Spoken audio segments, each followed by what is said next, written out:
সকলোকে শুভ সন্ধিয়া জনাই আজি সন্ধিয়াৰ কেইটামান গুৰুত্বপূৰ্ণ খবৰ আপোনালোকলৈ লৈ আহিছোঁ। আপোনালোকে ভিডিঅ'টো শেষৰলৈকে চাব বুলি আশা কৰিলোঁ। আজি হৈছে 24 আগষ্ট সন্ধিয়া খবৰকেইটা চাই আপোনালোকে মন্তব্য কমেণ্টত লিখিব আৰু এইখিনিতে সদায় কোৱাৰ দৰে চেনেলটোলৈ আপোনালোক যিসকল নতুনকৈ আহিছে চেনেলটো ছাবস্ক্ৰাইব কৰাৰ লগতে কাষতে থকা বেল আইকনটো প্ৰেছ কৰি অল কৰি থ'ব, যাতে নতুন এটা ভিডিঅ' দিয়াৰ লগে লগে আপোনালোকে আগতীয়াকৈ চাবলৈ পায়।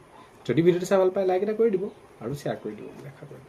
এতিয়া অহাকালৈ 25 আগষ্টত শিৱসাগৰ বৰ্ডিং খেলপথাৰত ৰাইজৰ দলৰ বিশাল সমাৱেশ।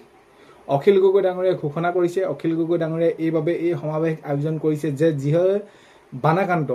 যিসকল বানাক্ৰান্ত লোকে এতিয়াও সহায় তেওঁলোকে পোৱা নাই, 15,000 25,000 যিবিলাক দিব লাগে বুলি তেওঁলোকে দাঙি ধৰি আছে। এই ক্ষেত্ৰত তেওঁলোকে চৰকাৰে হেমাহি কৰিছে আৰু মিঠাতেল দিছে, তুলি দিছে। এইবিলাক যদি আমি চাওঁ তেনেহ'লে এইবিলাক ল'ৰা ধেমালি কৰি আছে। আৰু এই ক্ষেত্ৰত এতিয়া যিসকল লোক প্ৰকৃততে বহুত বেছি তেওঁলোকক ক্ষতিগ্ৰস্ত হ'ল, তেওঁলোকক চৰকাৰে বহুত বেছি পৰিমাণৰ ক্ষতিপূৰণ তেওঁলোকক দিব লাগিব।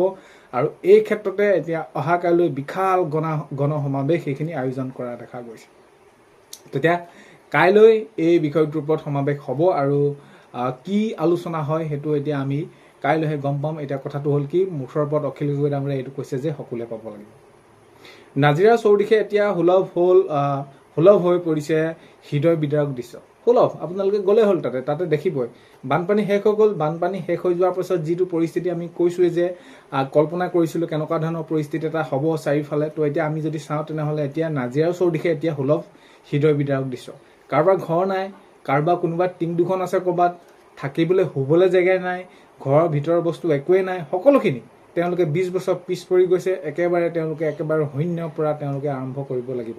এতিয়া শূন্যৰ পৰা আৰম্ভ কেনেদৰে কৰে আপোনালোকে সেই ঠাইসমূহলৈ যদি যায়, আপোনালোকে যদি সেই ঠাইসমূহ চায় তেনেহ'লে আপোনালোকৰ কি হ'ব, অন্তৰাত্মাই কান্দি উঠিব। অনিৰ্দিষ্ট কাললৈ বন্ধ হ'ব পাৰে উত্তৰ পূৰ্বাঞ্চলৰ গেছ যোগান। তো এতিয়া অনিৰ্দিষ্ট কাললৈ বন্ধ হ'ব পাৰে উত্তৰ পূৰ্বাঞ্চলৰ গেছ যোগান। মহানগৰীৰ বামুণী মৈদামৰ ৰেলৱে কলনীত উচ্ছেদ অভিযান। এতিয়া আমি যদি চাওঁ সঘনাই এতিয়া কি হৈছে, চৰকাৰী মাটিত যোনে বহি আছে, ৰেলৱে মাটিত হওক বা চৰকাৰী মাটিত সত্ৰভূমিতে হওক, এতিয়া যিহেতু মাননীয় মুখ্যমন্ত্ৰী মহোদয়ে মন্তব্য কৰিছে, যোৱা সময়ছোৱাত আমি 1.5 লাখ বিঘা ভূমিত মাটিত উচ্ছেদ কৰিলোঁ, এইবাৰ আমি প্ৰায় 5-6 লাখ বিঘা মাটিত উচ্ছেদ কৰিম। আৰু এই ক্ষেত্ৰত এতিয়া বিশেষকৈ ৰেলৱে কৰ্তৃপক্ষ যিসকল আছে তেওঁলোকক এতিয়া সেইখিনি কি হৈছে, তেওঁলোকে এই যি তেওঁলোকৰ মাটিত যি আছে এই থকা লোকসকলক উচ্ছেদ কৰি থকা দেখা গৈছে। নেক্সটটো খবৰ যদি চাওঁ, নিত্য ব্যৱহাৰযোগ্য সামগ্ৰী যিবিলাক আমাৰ আকৌ বহুত বেছি বৃদ্ধি পাইছে আৰু এই বৃদ্ধিয়ে সৰ্বসাধাৰণ ৰাইজৰ ওপৰত ৰাম টাঙোন দিছে। এই বৃদ্ধিয়ে আমাৰ যিসকল একেবাৰে জনসাধাৰণ আছোঁ, সৰ্বসাধাৰণ ৰাইজ আছোঁ, আমাৰ মূৰত ৰাম টাঙোন দিছে। প্ৰত্যেকটো আপোনালোকে বস্তু যদি চাই প্ৰত্যেকটো বস্তুৱেই আকৌ বৃদ্ধি হ'বলৈ ধৰিছে। বিগত 4-5 দিনৰ উত্তেজনাৰ পাছত অসম মেঘালয়ৰ মাজত পৰিস্থিতি কিছু শান্ত হৈছে। এতিয়া আপোনালোকে দেখিছে আকৌ যি পৰ্যায়লৈ সেই পৰ্যায়লৈ ঘূৰি অহাৰ দৰে হৈ পৰিছে।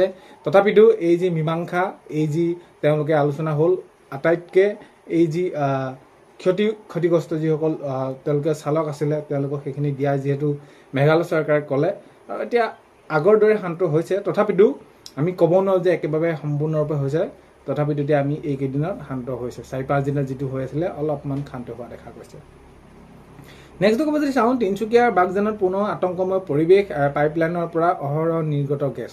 তো এই বিষয়টো ONGC হওক, এইবিলাক তেওঁলোকে কামবিলাক অলপ গুৰুত্ব সহকাৰে কাম কৰিব লাগিব। নহ'লে এই এনেকুৱা বাগজানত যিটো ঘটনা হৈছিল 2020-ত, তো আকৌ যদি এনেকুৱা ধৰণৰ এটা পৰিৱেশ ঘূৰি আহিবলৈ হয় কিমান ক্ষতি হ'ব। তো এই কামবিলাক কৰোঁতে অলপমান সাৱধানে কৰা উচিত। ডিব্ৰুগড় বাইপাছৰ বকপাৰা বাইপাছত ভয়ংকৰ পথ দুৰ্ঘটনা, নিহত 1। আৰু যদি লখিমপুৰৰ বাইপাছত চাওঁ, চাঞ্চল্যকৰ ঘটনা, বাইপাছত উদ্ধাৰ 1 যুৱকৰ মৃতদেহ। তো এইবিলাক ঘটনা বহুত বেছি হ'বলৈ ধৰিছে। ডকাইতি, চুৰি, কাণ্ড, কিবা দুৰ্ঘটনা, বিশেষকৈ দুৰ্ঘটনা যদি আমি চাওঁ তেনেহ'লে আমি যিমানেই এই গাড়ী মটৰ ব্যৱহাৰ কৰিছোঁ সিমানেই এই দুৰ্ঘটনাবিলাক হ'বলৈ ধৰিছে। কিন্তু এই ক্ষেত্ৰত নিজেই সজাগ হ'ব লাগিব আৰু সজাগ হ'লেও বহুতে পিছফালৰ পৰাই কিবা এটা কৰি দিবহি। তো এতিয়া এই ক্ষেত্ৰত আমি বিশেষকৈ প্ৰত্যেকেই নিজে ঘৰৰ পৰা যদি গাড়ীখন উলিয়াই লৈ যাওঁ, বাইকখন হেলমেট পৰিধান কৰিব লাগিব। যি নিয়ম আছে, ট্ৰেফিক নিয়ম আছে, সেইবিলাক আমি মানি চলিব লাগিব।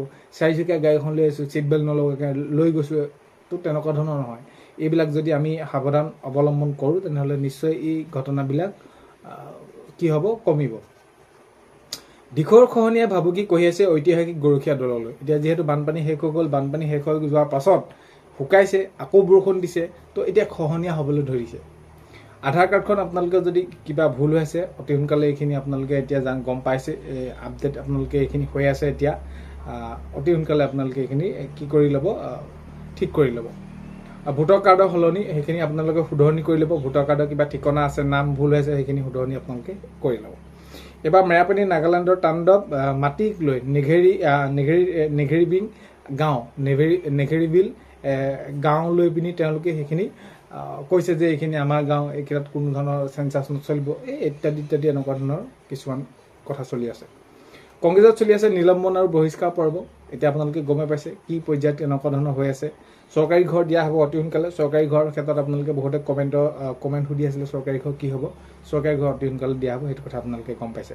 এতিয়া কৰ্মচাৰীসকল যিসকল অৱসৰ গ্ৰহণ কৰে, বিশেষকৈ কৰ্মচাৰীসকল অৱসৰ গ্ৰহণ কৰাৰ পাছত পেঞ্চনটো পাব, তেওঁলোকে তাঁতবাতি কৰি থাকিব লাগে। পেঞ্চনটো পাবৰ বাবে পেঞ্চনটো দিব, পেঞ্চনটো হ'ব, কামখিনি আমাক কৰি দিব। কিন্তু একাংশ কৰ্মচাৰীয়ে কি কৰে, এই কথাটো গুৰুত্ব নিদি তেওঁলোকে ওপৰে চায় আৰু এই পেঞ্চনাৰসকলক তাঁতবাতি কৰাই থাকে। আৰু এই ক্ষেত্ৰত মাননীয় মুখ্যমন্ত্ৰী মহোদয়ে স্পষ্টকৈ ঘোষণা কৰিছে, যদি কোনোবাই এনেকুৱা ধৰণৰ কৰিছে তেওঁলোকে দোষী হ'ব, আৰু কিবা কাৰণত যদি আমি গম পাওঁ সেই কৰ্মচাৰীজনৰ দৰমহা কৰ্তন হ'ব আৰু বিভিন্ন ধৰণৰ শাস্তি হ'ব পাৰে, এনেকুৱা ধৰণৰ মন্তব্য কৰিছে। মুঠৰ কৰ্মচাৰী এজন পেঞ্চনক তেওঁলোকে পোৱাটো অধিকাৰ, তেওঁলোকৰ সেইটো প্ৰাপ্য, এইটো কাম অতি সোনকালে কৰি দিব লাগিব। ইতিমধ্যে এইখিনি জনাইছে।